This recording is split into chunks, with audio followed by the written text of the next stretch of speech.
Welcome to PLUSone, the series where each month I look at the free games on PlayStation Plus and tell you if they're worth the download. After all, the games may be free, but your time is valuable. Today we have another double feature, covering the two games for October that have local multiplayer, Laser League and Rocketbirds 2 Evolution. With one arcade-styled competitive multiplayer game and one co-op side-scrolling shoot-'em-up, these two couldn't be any different. Are either of these games right for you? You know the drill, let's dive in and find out. First up is Laser League, a 2018 game that I can best describe as competitive running away. This game puts players in a futuristic sport where two teams of 1 to 4 players compete to knock the opponents out using these moving laser walls. When these nodes appear on the court, both teams can attempt to run into them and activate the lasers for their team's color. As the round progresses, more and more nodes will show up, as well as different power-ups that can reverse the laser's direction, completely flip the colors of all the lasers currently on the court, and so on.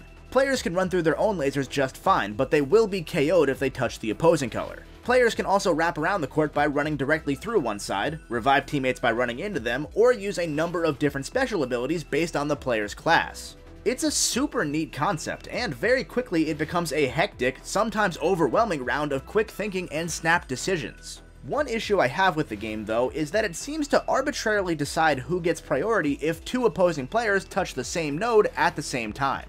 Considering failing in that case is an instant KO, that's kind of a problem. Thankfully, the bots are really good about weaving a path to revive their knocked out allies, and they feel like a good substitute to real players, even if they're not perfect. They'll have to do though, because I'm not exaggerating one bit, not a single person is playing Laser League online. I should have known when I saw that this game only came out back in May that something was up for it to have hit PS Plus this quickly. No joke, I recorded 20 minutes of footage where I waited in the matchmaking lobby, went to the store, bought food, and came back, and the entire time I didn't have a single hit. This video is coming out on Friday, and I checked on Tuesday, Wednesday, Thursday, and I'll be checking again today to see if I can even find a semblance of life in this multiplayer. But even the PS Plus subscribers don't seem to be giving this dead game some much needed CPR. There's not even a private match option, so your best bet if you want to get a game going with friends is for all of you to matchmake at the same time.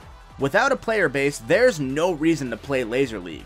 Like I said, the bots are good enough, and while there are a bunch of different stage layouts, what I've described in the past 2 minutes is the entire game. It's kinda sad, like even the menus are barren, as if there were plans for several more modes that were just never implemented. And with online trophies, you know you're out of luck if you want to go for the platinum with this game, so I don't recommend it. I would say take a hard pass on this one, unless you have 3 buddies to play with locally. Even then, I can't see it being all that fun for more than a few matches. So what about Rocketbirds 2? Well, this 2016 side-scrolling shoot-'em-up has 2 different parts, with part 1 being a single-player campaign, and part 2 being a 1 to 4 player cooperative campaign. Part 1 follows the original Rocketbirds release back on the PS3, putting you in the shoes of the hard-boiled chicken, also known as the Cock of War, as you shoot your way through waves upon waves of enemy birds in order to stop a global conspiracy.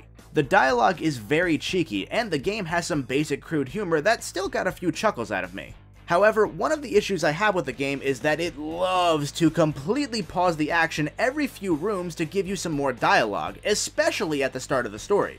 Despite being funny at points, the comedic timing is just off, with a consistent pause between every line that sometimes cuts the punch out of the punchline. Thankfully, part 2 is better with this, limiting most of the dialogue to the pre-mission briefings.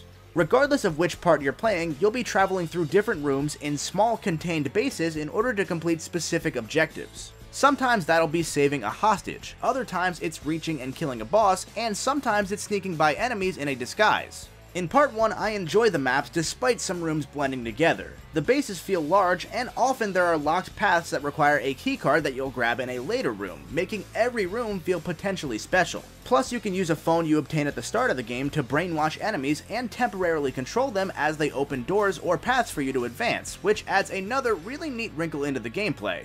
Although this wrinkle, like the dialogue, is oddly slow to start. Now, as far as I can tell for part 2, the maps are procedurally generated, but in the stages I played, the layouts were nearly identical to those of part 1, so I'm not sure if it just starts out simple or if I just got a really weird roll. Either way, in both parts you'll sometimes partner up with computer-controlled characters, although in part 1 they're mostly used for certain objectives like hacking doors.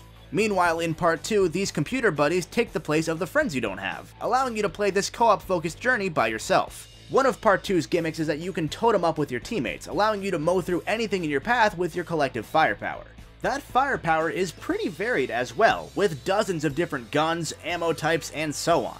The game plays like a mix between side-scrolling shoot-em-ups of old and a modern twin-stick shooter, with your right stick allowing you to aim precisely before firing with the R2 button.